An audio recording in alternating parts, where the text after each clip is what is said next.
Yo, what is up, everybody? It is Riley's Redzone here, and I'm back with another video, and lots of things have happened since the last time I made a video. I've had a pretty busy week, so I'm sorry for not getting this video out earlier, but I wanted to make sure I get this out before the rest of the week for games, and I'm first going to explain last week. So, I counted it as 11-4 because I did some research, and actually a tie kind of cancels out the game. If you did not know, the Bengals and Eagles tied. And I did some research, and for example, on ESPN Pick'ems, and I did some researches that other places do it as well. If there is a tie, it kind of cancels out. And I was debating on that because in one way I wasn't wrong because the Bengals didn't win, but at the same time I picked the Eagles to win, so was I wrong about that? But so I canceled it out. So I only counted 15 games last week, and this week is very weird. So basically, we have the Tennessee Titans and Pittsburgh Steelers game. That has been moved to week 7, I believe. And so basically, that brings us down to 15 games. Now the Patriots-Chiefs game is also up in the air. That will most likely be played Monday or Tuesday, but it's not official yet. But I will be putting that game in this video. If that game somehow gets postponed, that game will not count for this week. Also, you may be thinking once again, the Thursday night games already happened. Well, if you follow my Twitter, at Riley Redzone, nice little plug right there, I picked the Jets, and I was wrong again. So I've actually gotten a Thursday night pick wrong 3 weeks in a row. So that's kind of put me up against the odds every week, which is kind of in one way, I'm doing pretty well still, even when I'm getting the first game of the week wrong. So I am, I do count that I already got the first game wrong. I thought the Jets would show something for their mate. I mean, nobody, I would say, wants Adam Gase, but if the players did, that was their opportunity to prove why he should stay as a coach. But since they didn't win, I assume that the firing of Adam Gase will happen sometime very soon. So, with all that being said, I'm now going to jump into my picks for the week 4 games. Browns-Cowboys. So this is a noon game at home for the Cowboys here. I am picking them, but here is why. So I am very low on the Browns this season. Honestly, they're doing okay. They had one of the largest spreads last week against the Washington football team. I actually took the football team in that matchup. They did win, and I also took the Bengals, and they beat them on Thursday night a few weeks ago. But I'm not really impressed by it. I mean, yes, they do have 2 wins, which is honestly good for Cleveland, but I don't love Baker Mayfield this year. That connection with Odell is getting there. Still not perfect, though. They do have a great running game, though, with Nick Chubb, but Kareem Hunt is kind of banged up, I believe, a little bit, so that could affect them. But I think the Cowboys just are a better team right now. They have, right now, the sack leader, Aldon Smith. Who would have said that in this offseason at all? That Aldon Smith, the guy who hasn't played in the league for like 3 years, would be the leading sack leader.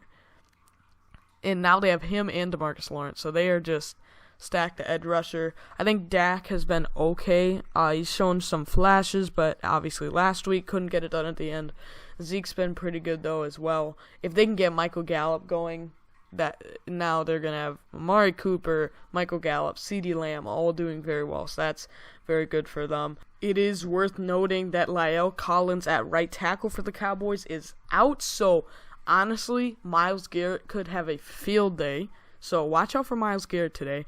But I do think the Cowboys pull off the win here. They're favored by 4 at home. I'd say that's around accurate. I would say that the Cowboys should be favored by a bit more.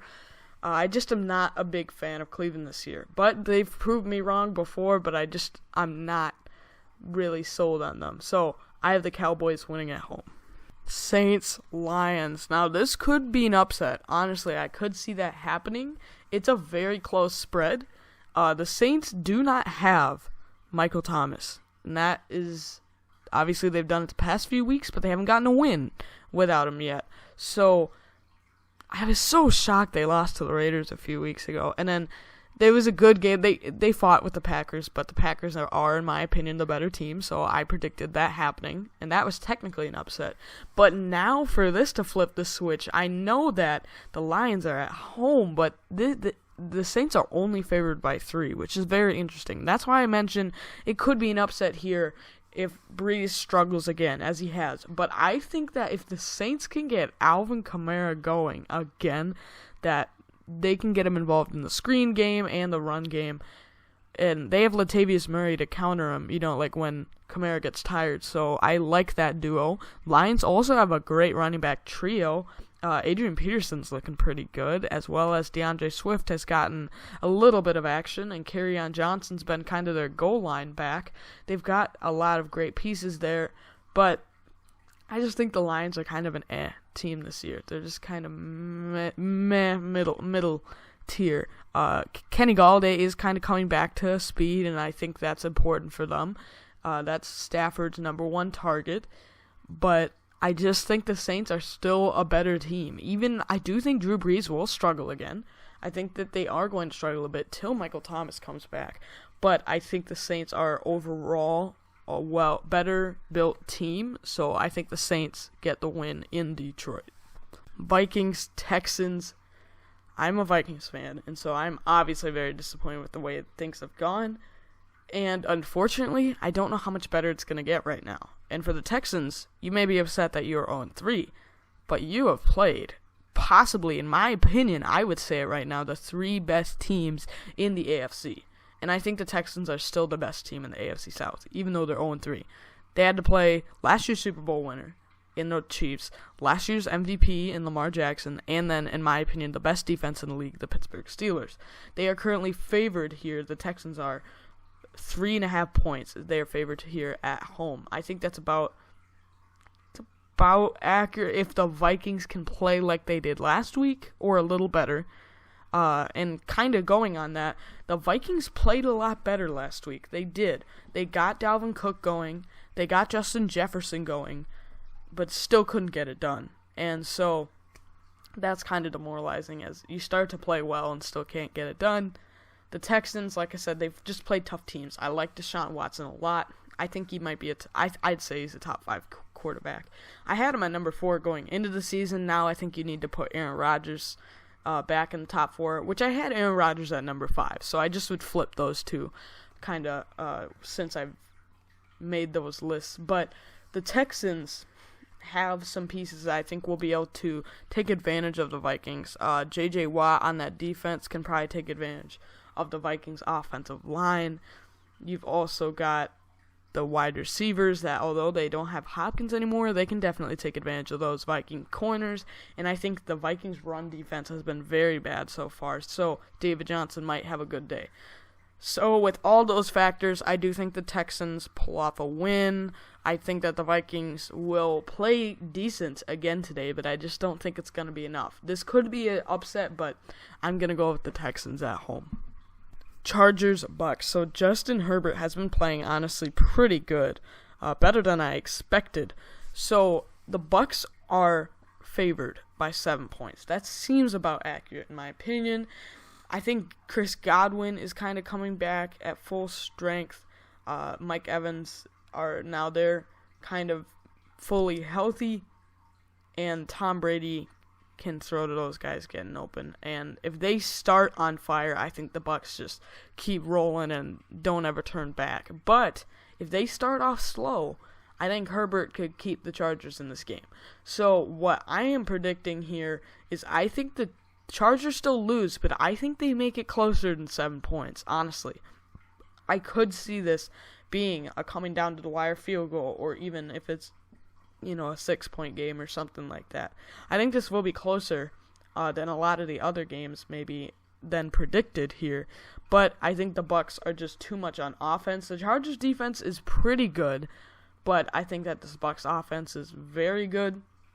And with the rookie quarterback, I think the Bucks defense can take advantage of that. Shaq Barrett and then their great linebackers, Levante David, Devin White, those guys on the defense. So I'm going with the Bucs at home for this game. Football team versus Ravens. And so I actually picked the football team last week over the Browns, even though they were favored to lose by 13.5. This week it's very similar. They are favored to lose by 14 at home, and I think, unfortunately, this is accurate. I will say that Washington has been an underrated team. I know they haven't been great. Haskins has not been outstanding, but if they can get any of the magic they had in week 1, if they can get that back, I really think that they can get this team going with some motivation. They just need to get kind of on the same page, but Haskins has been struggling, but I think there is some hope. Terry McLaurin is also a little banged up, so that hurts for them, their number one receiver. And the Ravens, they're pretty much at full health. Their run game is doing very well. They're getting Ingram and Dobbins involved. Lamar's been pretty good, except for last week against the Chiefs. So I think the Ravens pull off the win. Not today, but keep an eye out in the future for Washington football team making some upsets. I really think they can with some motivation. So, I'm picking the Ravens this week. Cardinals, Panthers. So, I've been on the Kyler Murray hype train all year. I've been saying a second-year quarterback will take a step up. And for a long time, I predicted it to be Drew Lock. But then once all the injuries kind of started happening to the Broncos and then himself, I switched it. I was between Drew Lock and Kyler Murray. And so now it's clear I think it's Kyler Murray. Unfortunately, there's a lot of other good quarterbacks, like Russell Wilson is having an outstanding year. Aaron Rodgers, Patrick Mahomes, Lamar Jackson, they're having good years. But honestly, if any of those guys start to fall off, I think Kyler Murray can make a big case for MVP. So, Hopkins is a little banged up, which if they don't have him, that kind of is affected. But they still have Christian Kirk and Larry Fitzgerald, so I think they'll be fine even if Hopkins is out. But that would be a big loss for them. The Panthers, I think, are okay, but they're just they need time. I think this defense needs to get some time together. If you did not know, the Panthers spent every pick in their draft on defense. So I just think they need a little bit of time to get used to each other. Luke Kuechly's gone. That's been a big loss. And this offense, I think they've got the right idea for how to build it, but they're missing Christian McCaffrey, and I just think they need a little bit of time to get the Teddy Robbie Anderson connection going and all those other receivers. So I think that the Cardinals end up getting a win here on the road. They are currently favored by 3. I think they win by more than that. I think the Panthers are good, but they just need a little bit of time to get used to each other. So I'm going with the Cardinals. Jaguars, Bengals. This should be a fun one to watch. The quarterbacks, not really the rest of the teams, but Gardner Minshew versus Joe Burrow. This should be interesting. So the Bengals are favored by 2.5 at home. I think that is about accurate. If Minshew can play like he did the first 2 weeks, this could be a Jaguars game, but I think they're on the road. I really believe in Joe Burrow. I do think they don't quite have the offensive line ready for him yet, but those receivers with A.J. Green, Tyler Boyd, T. Higgins, and John Ross, I think they have way too many weapons on the offense to not take advantage of that. Jaguars' best corner as well is C.J. Henderson. He's a rookie. He is very good, but he needs some time, obviously, because he's just starting in the league. Once again, the Bengals' offensive line is bad, but so Josh Allen for the Jaguars, not the Bills, could have a good game in this one. I just don't think the Jaguars' offense gets it going. Bengals don't have an amazing defense, don't love their linebackers, but I think the Jaguars struggled today. James Robinson has shown some flashes, which is nice, but with Chark a little banged up, Shenault didn't do anything last Thursday, even though Chark was out. I really think the offense just unfortunately struggles in the passing game. Maybe Robinson can do something on the ground, but it's also notable Mixon is banged up for the Bengals, but I honestly think Giovanni Bernard would be fine if needed. But I think Mixon is going to play, so I'm taking the Bengals here. I just believe in Joe Burrow. I will say these two teams will probably be in about the same tier when the season's over, same number of wins. But for today, I'm taking the Bengals at home. Seahawks, Dolphins. So this one, if I'm just gonna keep it simple right away. If they let Russ cook, it's game over. It's just game over. Mr. Unlimited. He's just unstoppable. If they let him just run this offense. Yes, the Dolphins are at home, but they're actually only favored to lose by 5.5. I think I could see it going either way. I think the Seahawks, on paper, in my opinion, should be winning a lot more by that. But maybe the Dolphins at home can keep it close. But I think the Seahawks win no matter what. But I would not be surprised if they win by more than 5.5 points. I just think they've got Lockett and Metcalf going. Russ, like I said, is literally probably playing like the best quarterback in the league by far. The Dolphins are just kind of there, to be honest. They pulled off a win last week.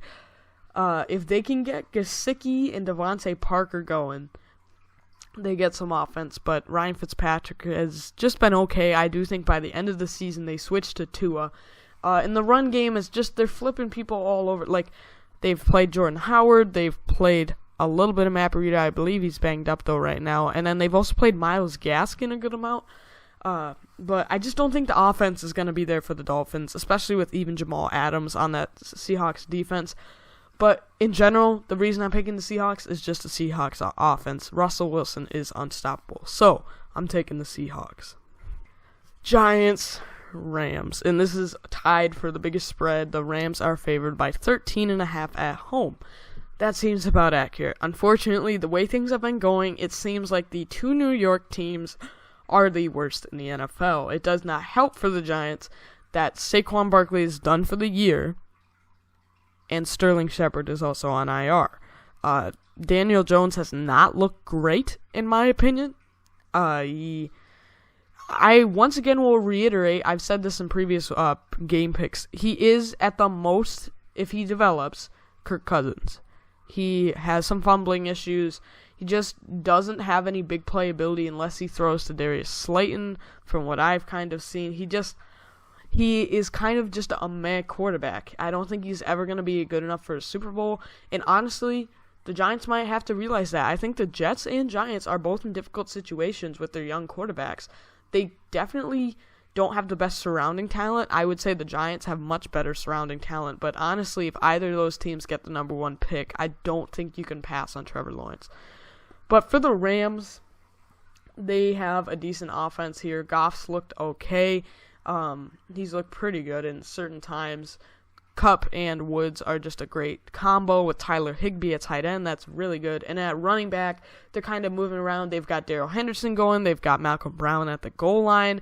If they get Cam Akers eventually, he's out this week, but if they get him going eventually, that'll be good for them. Just in conclusion, the Giants just are not there yet. They're really banged up. So right now their best receiver is going to be Golden Tate, and the Rams have Jalen Ramsey, so that's going to be shut down. So I think the Rams easily win this one.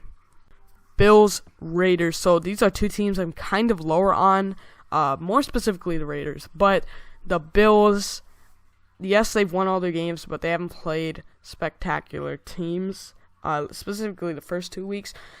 In my opinion, how I believe about this is the Bills could win the division, just with schedule. But in my opinion, if the Patriots at full health with Cam Newton have to face the Bills, I think the Patriots win. So I think the Patriots are the best team in the AFC East.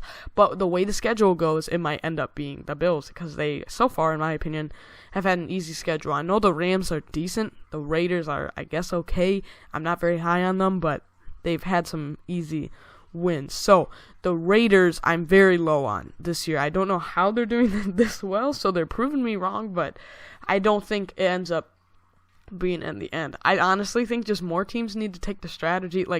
Did anybody see Bill Belichick double team the check down? You know how savage that is? Bill Belichick, you're supposed to double team your best receiver, right? Your best throwing option for the quarterback. Well, Bill Belichick knows Derek Carr ain't thrown this thing downfield, so he double teams the check down. It's a genius move, and if other teams start taking it, oh no, Derek Carr can't throw the check down. They're pretty much done. I mean, honestly, Derek Carr is okay. I've always liked Derek Carr, but he's never going to be spectacular. Just like Daniel Jones, he's never going to lead you to a Super Bowl. I don't think they win a Super Bowl with Derek Carr. And unfortunately, they're in a similar situation where, honestly, I think the Raiders should have taken Jordan Love this year. If they had, some not at 12, but maybe they should have traded into the first round instead of the Packers, because I think that Derek Carr is okay, but unfortunately they're going to be the same situation next year where they're winning with Derek Carr, but they're never going to win a Super Bowl with him. So now they're going to end up with another in the middle of the road pick, and that's not good enough to get a top quarterback. By then I'm going to guess Lawrence, Fields, and Lance will be gone. So I think that the Bills get a win here, but it should be kind of close. They are favored by 3.5. I see that as about accurate, but I think the Bills get a win here. Colts, Bears. Now, I believe, except for the Giants-Bears game, I have taken the Bears in an upset the other 2 times, and I am doing it again. Somehow, the Colts are favored by 3. I personally think the Bears now with Nick Foles here, and I've mentioned so many times, the off-the-bench factor is real. Last week, I don't think was pure Nick Foles tape. I think he's better this year. And so when a guy comes off the bench, you don't have any film on him. This is what happened to Ryan Tannehill last year and Ryan Fitzpatrick how many times in his career. And I think that Nick Foles will start out on fire for a little bit. And if needed, they can flip to Trubisky again. But I think that now that they've made the switch, I think Foles starts on fire because you think about it, I think he's developed a little bit compared to last year. He really struggled on the Jaguars last year, and that's a different supporting cast. So right now, you only have about a quarter and a half of film. So I think the Bears pull off another upset. They're at home. They've kind of gotten lucky with some of the other teams' players getting hurt. But this week, they're playing the Colts at, I guess, what they can be. There's no this week injuries. Obviously, Paris Campbell, Michael Pittman's a little banged up.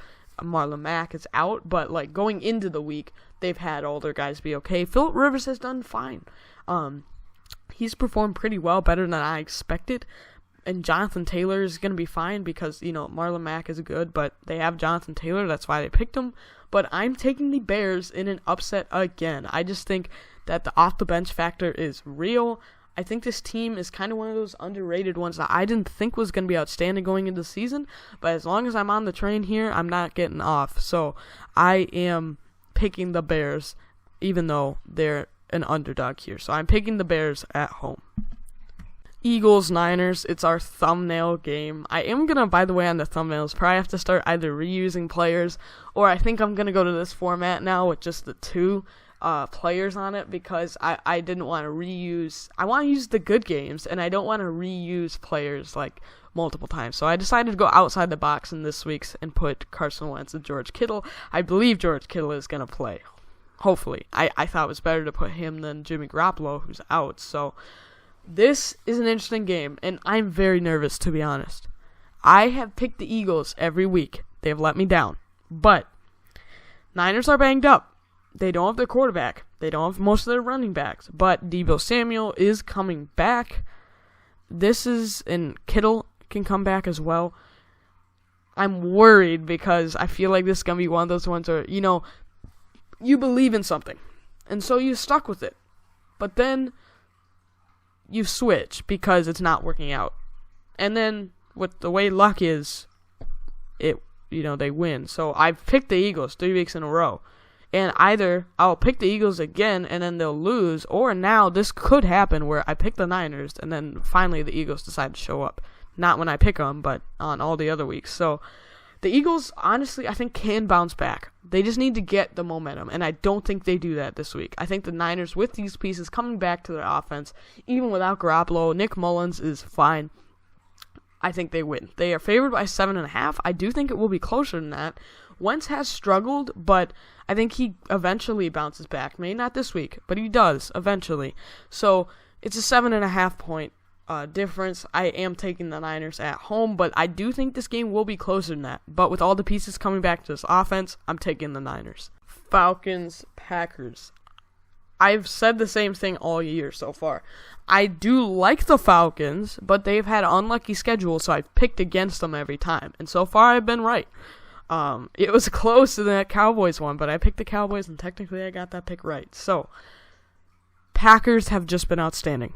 Just plain and simple. The Aaron Rodgers, if there was no Russell Wilson, has been playing at an MVP level. Aaron Jones is also performing very well. I thought he would take a step back this year. They need to pay the man eventually, as he's also proving to be a part of the receiving game. And right now, with only Devontae Adams and Alan Lazard, who showed some flashes last week, he looked really good. I always liked him coming out of Iowa State. He's hurt, and so now they are going to have to go with Marquez Valdez-Scantling and Malik Turner. Not very good players at wide receiver. I think they need to bring up Robert Foster from the practice squad, but they still are very good. This defense, too, is just very, very good with the Smith brothers and Kenny Clark. I think that the Falcons, unfortunately, they've got some flashes. Really, Julio might be out as well. This is another game changer because Matt Ryan, Ridley has stepped up, but I think that's partly because Julio, when he does play, he takes away the double team. Even if Julio's banged up and he plays, you're putting the double team on Julio Jones. Otherwise, he's gonna cook you all day. So, and Todd Gurley has kind of been meh, but to be honest, but I think that the Packers overall just get an easy win here against the Falcons. So Aaron Rodgers has looked very good, so I think they get a win this week. Last game I'm going to be talking about here, the Patriots and the Chiefs. So I am going to mention this again. If they do not play this week, this game, you can basically forget this segment of the video happened. But if they do, this is a full game that you can count me. If I'm right or wrong, you can put that on the table. So the big game changer here is Cam Newton is out. Now, maybe if they somehow switch it to later, he probably could play, but I don't think he could right now if it's on Tuesday, and that's a game changer. And I thought they were going to go with Stidham. They're going with Brian Hoyer. They're going to the safe option, and honestly, that is a good idea because I think the Chiefs get a win here. The Chiefs might be the best team in the NFL, one of, I'd say, for sure the AFC in my opinion. So they are one of the best teams. They've got one of the best quarterbacks. And I think this defense is also very good. They've got some pieces there that are doing very well. And so it's smart, honestly, by Belichick here. Maybe they just like the way Hoyer's played. But if you're wanting to start Jarrett Stidham, this would be a terrible first career start because the Chiefs might be one of the best teams and one of the best defenses and probably the best in the conference on offense and probably, like, I'd say in the top 5, maybe even 3 for defense. So if you're putting this young guy out there, second-year quarterback, Jarrett Stidham, he's going to struggle. So I think it is smart for this week to just give it a shot with Brian Hoyer. I don't think they get the win, but I think that's the smart move. In the long term, maybe they'll give Stidham a shot. But for right now, I think Brian Hoyer is the smart decision to start. But I think the Chiefs are just way too much on offense. Clyde Edwards-Helaire, I liked him coming out of college, but I didn't think he was going to have a great season this year. But he's obviously proved me wrong. And that offense, Tyreek Hill, Travis Kelce, Patrick Mahomes, they're very unstoppable. So I think the Chiefs get a win here, and it's very unfortunate that Cam isn't playing this because otherwise this would be must-see TV. So I'm picking the Chiefs at home. Thank you for watching this week's Game Picks. As mentioned in the beginning of the video, follow me at Riley Redzone on Twitter and Instagram. Specifically Twitter, though, if you want to see my Thursday night picks. And if there's ever a week where I can't get this video up in time, maybe because of school or other things going on, I will post my picks on there. I'll try to make sure I at least in some form get my picks out every week, preferably in video. But I've been very busy this week, so sorry for getting this one out late. I'm actually, pushing the clock on game time here, but I think that in the future here I'll have some extra time, and as we get, closer to the end of the season, I think I'll be able to think of more ideas too for additional content. So, thank you so much for watching. Hopefully I do well again this week. I've done pretty well, I'd say. Most of the games I've gotten wrong, give or take a few, have been upsets I've taken that just didn't happen. But if you don't take any upsets, eventually one's going to happen, and you'll get that one wrong. So you got to take shots here. You miss every shot you don't take. So, with that being said, thank you so much for watching. Make sure to subscribe if you like football content, at least weekly. I'm trying to now, stick on a weekly schedule. Eventually, I'll maybe be able to get out multiple videos in a week. Depends on the week, kind of. But hopefully, weekly videos. So subscribe there. And if you like this video specifically, hit the like button. And I would greatly appreciate that. So thank you so much for watching Week 4 NFL Game Picks.